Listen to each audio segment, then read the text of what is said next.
এর আগে আমরা বলেছিলাম যে 30শে জুনের মধ্যে আমাদের নারিতা ফ্লাইটটা শুরু হবে, যেটা মাননীয় মন্ত্রী এক্সপ্লেন করলেন।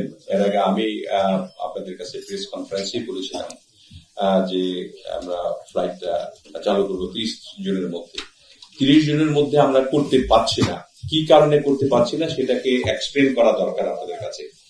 আপনারা জানেন যে স্বচ্ছতা, জবাবদিহিতা এই সরকারের একটা অঙ্গীকার। সেই জবাবদিহিতার কারণে কিন্তু আজকের আপনাদের সঙ্গে প্রেস মিটিংটা আর কি। আপনাদের আমরা জানাতে পারি যে আমাদের নারিতা ফ্লাইটটা যাচ্ছে, কিন্তু আপনারা ইতিমধ্যেই প্রকাশ করেছেন এবং যে 30শে জুনের মধ্যে নারিতা ফ্লাইট ঢাকা থেকে শুরু হচ্ছে, সেই জিনিসটা হচ্ছে না। আজকে আমরা সেটা তো মাননীয় মন্ত্রী বর্ণনা করলেন। কি কারণে হচ্ছে না সেটাও বললেন। জাপান সিভিল এভিয়েশন ব্যুরো, আমাদের যেমন সিভিল এভিয়েশন আছে, ওনাদের সিভিল এভিয়েশন ব্যুরোর কিছু নিরাপত্তা জনিত কারণে সেফটি অডিট তাদের চালাতে দে নিড 45 days, এবং সেটার কারণে আমাদের ঠিক যে কথাটি আমরা বলেছিলাম, আমাদের কারণে নয়, আমরা রেডি ছিলাম। আমাদের এখানে বিমানের এমডি রয়েছেন, বিমানের ডিএমডি রয়েছেন, বিমানের যে আমাদের যিনি ডাইরেক্টর মার্কেটিং এবং সেলস উনি উপস্থিত রয়েছেন। তারা কিন্তু ক্যালকুলেশন করে সব ঠিক করে রেখেছিলেন। কিন্তু আমাদের যে জাপান সিভিল এভিয়েশন ব্যুরো, তারা 45 days যেটা সীমা রেখা দিয়েছে অডিটের জন্য, সেই কারণে আমাদের ফ্লাইটটাকে এখান থেকে ফিক্স আপ করা হয়েছে যে 27 তারিখে আমাদের ফ্লাইটটা চালু হবে, জুলাই 27 তারিখে।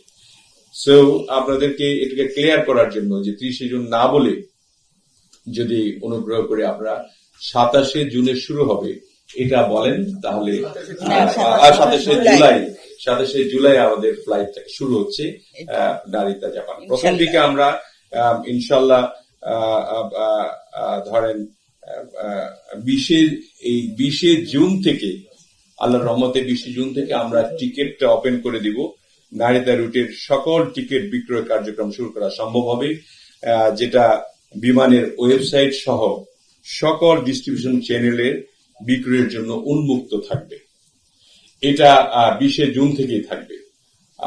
অতএব নিশ্চিত হওয়া গেল যে আমরা 27 তারিখে ফ্লাইটটা যাচ্ছে। সেটা আমাদের যে ডিএমএস সাহেব আছেন এবং এমডি এবং ডিএমডি সাহেব আছেন, ওনারা ক্যালকুলেশন করে এটা কনফার্ম করেছেন।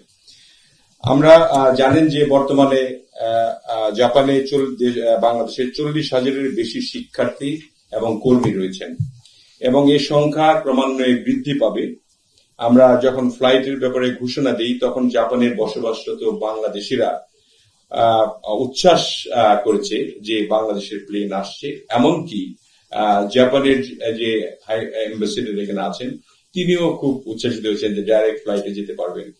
তো এই বিষয়টির জন্য যে যথাযথ পরিকল্পনা, নেটওয়ার্ক ব্যবস্থা, এটা ভবিষ্যতে যাতে লাভজনক হয়, সেগুলি নিয়ে আমরা কাজ করেছি এবং এটা টেকসই হবে ইনশাআল্লাহ। এই বিষয়টি জানানোর জন্য আজকে মূলত আপনাদেরকে কষ্ট দেওয়া। আমরা আপাতত একটা ফ্লাইট করছি। আমরা ফ্লিট বাড়ানোর সাপেক্ষে আমাদের এখানে 2টা থেকে 3টা পর্যন্ত ফ্লাইট করতে বলবো, তাই না? আমরা 3টা ফ্লাইট প্রতি সপ্তাহে করতে পারবো ইনশাআল্লাহ। এটা কিন্তু আপনার পলিটিক্যাল কারণে কিন্তু বন্ধ হয়েছে। আমাদের যখন ফ্লাইটটা লাভ করছিল, প্রথম দিকে আমরা কিছু লস করেছি, রান করেছি, ব্রেক ইভেন এসেছি। তারপরে যখন 3-4 মাস পর পর লাভ হচ্ছিল, তখনই কিন্তু ফ্লাইটটাকে বন্ধ করে দেওয়া হয়েছিল।